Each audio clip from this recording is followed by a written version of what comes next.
তোমরা সবাই কেমন আছো? আশা করি সবাই ভালো আছো, সুস্থ আছো। আমরাও খুব ভালো আছি। আজ দিনটা হলো সোমবার। মিঠির পরীক্ষা শুরু আজ থেকে। আর গুনগুনও আজকে আমাদের সাথেই বেরিয়েছে। মিঠির 9:10 থেকে পরীক্ষা। এখন বাজে ঘড়ির কাঁটায় 9:45। আমরা আজকে তিনজনেই একই অটোতে এলাম।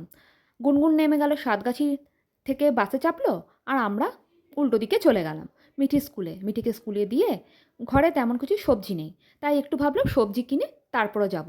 কেন শুভ্রজিতের উঠতে উঠতে অনেকটা সময় লাগবে, তাই ভাবলাম একটু বাজার করেই নিই। মিঠিদের যেহেতু 9:10 থেকে পরীক্ষা, সেজন্য অনেকটাই সময় পাচ্ছি। ঘরের কিছুটা কাজকর্ম সেরেই এসছি। বাসি কাজকর্মগুলো সবই সারতে পেরেছি। এদিকে আমি মিঠিকে আবার আনতে যাওয়ার তাড়া। সত্যি কথা বলতে শুভ্রজিৎ যেহেতু রাতে আসে, ও 11:30টার মধ্যে নিতে যেতে পারবে না। 11:30টার মধ্যে পরীক্ষা শেষ, 2 ঘন্টা পরীক্ষা। সেজন্য তাড়াহুড়া করছি খুব। ঘরটা গোছানো ছিল ভাগ্যিস। আর জানো তো, অর্ধেকটা রান্না হয়েছে আর অর্ধেকটা হয়নি। এদিকে আবার পেয়েছেও খিদে।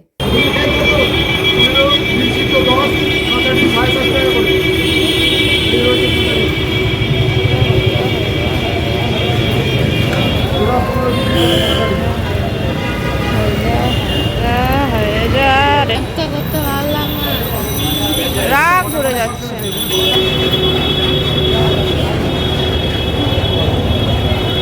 দেখলে, আসার সময় নিয়ে নিয়েছি একটুখানি লুচি আর তরকারি। মানে এত খিদে পেয়েছিল, আর নিজের জন্য যে খাবারটুকু বানাবো সেটা অবধি হয়নি।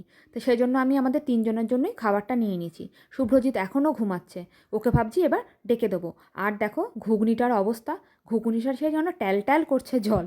কী আর বলবো, আমার একদম ভাল লাগে না জানো তো সকাল সকাল এগুলো খেতে, কিন্তু উপায় ছিল না আজকে।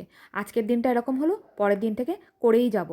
আর এই দেখো, আজকে আমি রান্নায় করেছি হলো উচ্ছে ভাজা, এদিকে হলো একটা মাছের ঝোল, আর ওদিকে হলো একটা কুমড়ো আলু দিয়ে চিংড়ি মাছ দিয়ে তরকারি, আর ওদিকে মানকচু বাটা। আর বেশি কথা বলবো না, এবার মিঠিকে তাড়াতাড়ি করে খেতে দিই, একটুখানি ওকে শোয়াই। তারপরে শুভ্রজিৎ আর আমি খেয়ে তারপর আমি একটু রেস্ট নিয়ে নেবো।